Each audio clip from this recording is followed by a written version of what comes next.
the conquest of the Azores, but principally involving the conquest of the island of Terceira, occurred on the 2nd of August 1583, in the Portuguese archipelago of the Azores, between forces loyal to the claimant D.António, Prior of Crato, supported by the French and English troops, and the Spanish and Portuguese forces loyal to King Philip II of Spain, commanded by the Admiral Don Álvaro de Bazán, Marquis of Santa Cruz, during the War of the Portuguese Succession. The victory of the Marquis of Santa Cruz resulted in the rapid Spanish conquest of the Azores, facilitating the integration of the Kingdom of Portugal and its colonial possessions into the Spanish Empire. Following a day's fighting, forces of the island of Terceira were defeated by Spanish Tercios, using the strategies and tactics of Álvaro de Bazán. A few days later, a contingent of Spanish-Portuguese troops landed on the island of Faial, where they defeated and captured a garrison of 5 French and 1 English companies. At the end of the campaign, approximately 9,000 Portuguese, French, Italian, and English were captured by the Spanish. The French, English, and Italian soldiers on the islands were allowed to retire unharmed, but 16 supporters of the Portuguese claimant, Antonio, Prior of Crato, who had attempted to flee on the night of the attack, were executed. Antonio and a few of his supporters were lucky to escape with their lives. Background: after the victory at the Battle of Ponta Delgada, the Marquis of Santa Cruz, secure within his Lisbon base, prepared an amphibious invasion of overwhelming force, 15,372 men and 98 ships, including 31 big merchantmen converted as troop transports, small vessels and landing craft, fighting galleons, 12 galleys and 2 galleasses. This time his aim was not to fight a fleet but to land an army. The task force could certainly defend itself if necessary, but its primary role was to put troops, together with the supporting equipment and supplies, on a selected beachhead and then to back them up until the military objectives had been gained. Philip II ordered Bazán by letter to hang those French and English subjects on the island caught in arms against his forces. The Terceirans expected the Spaniards to land at the harbours of Angra and Peja, and had disposed the forces, under Charles de Bordeaux and Batista Scriche, accordingly. However, Santa Cruz decided to deliver his main thrust at Moas, a beach 10 miles from Angra defended only by light earthworks occupied by infantry with some artillery support. Antonio himself was on Terceira, where he supervised the raising of levies for defense, but left in November to persuade the French to furnish another 1,500 men, who arrived in June 1583. The Queen Mother of France, Catherine de' Medici, sent 1,200 French and 400 English soldiers organized in 9 companies under Aymar de Chater, governor of Jet, who took the command of the islands. De Chater increased the fortifications of Terceira by building, on its southern and most exposed coast, up to 31 stone forts and 13 fastened outposts, connected altogether by trenches and furnished with a total of 293 cannons.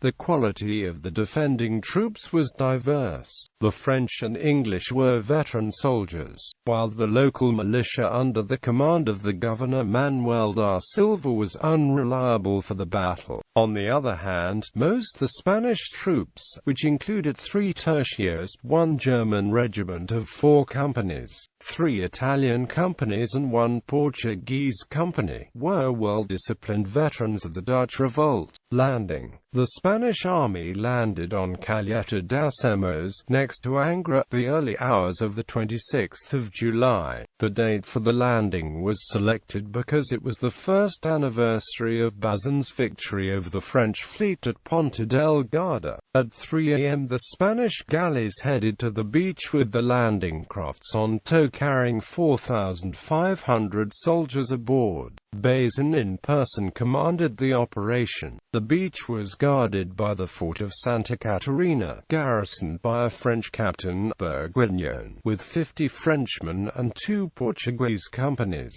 As the Spanish ships were sighted at dawn, Bourguignon opened fire over them with Santa Catarina's artillery. Within arquebus shot, Bazán's flagship, opening the way, received a heavy gunfire and lost its coxswain, seconded by 9 other galleys. However, he silenced the fort.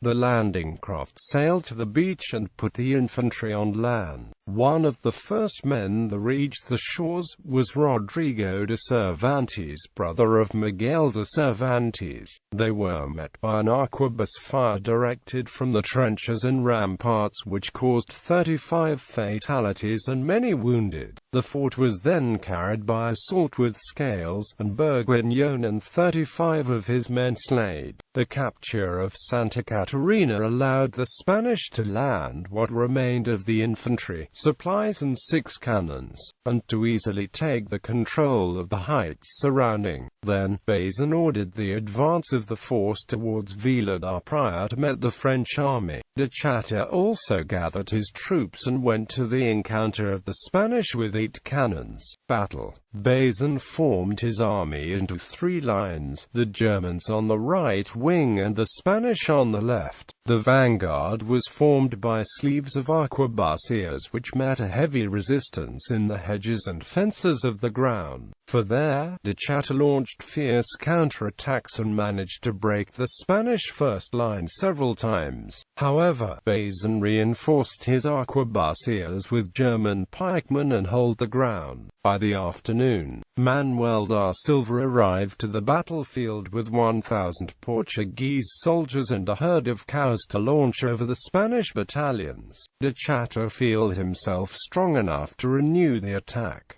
However, the nightfall prevented this. After 16 hours of fighting, the Spanish army had lost 70 men killed and 300 wounded, against 70 French and Portuguese deaths and over 400 wounded or prisoner. The morning after the battle, De Chata was abandoned by his Portuguese allies, who fled to the mountains inside the island. The Spanish took the initiative soon and advanced upon São Sebastião. De Chata retired with his French troops to the mountain of Nossa Senhora da Guadalupe, allowing Bazán to capture Angra unmolested. There are 13 French, 16 Portuguese and 2 English ships were seized by the Spanish galleys. 30 Spaniards and 21 Portuguese partisans of Philip II were freed from the jail. The French meantime began to dig trenches on the slopes of Nossa Senhora da Guadalupe. But the soldiers mutinied and opened negotiations with the Spanish to surrender. De Chata managed to suppress the mutiny, but as the Portuguese militia subdued to Bazán, he realized that the victory was not possible and continued the talks. De Chata, owing his friendship with the Spanish maestre de campo Pedro de Padilla, whom he served in the Great Siege of Malta against the Ottomans, expected to obtain good terms.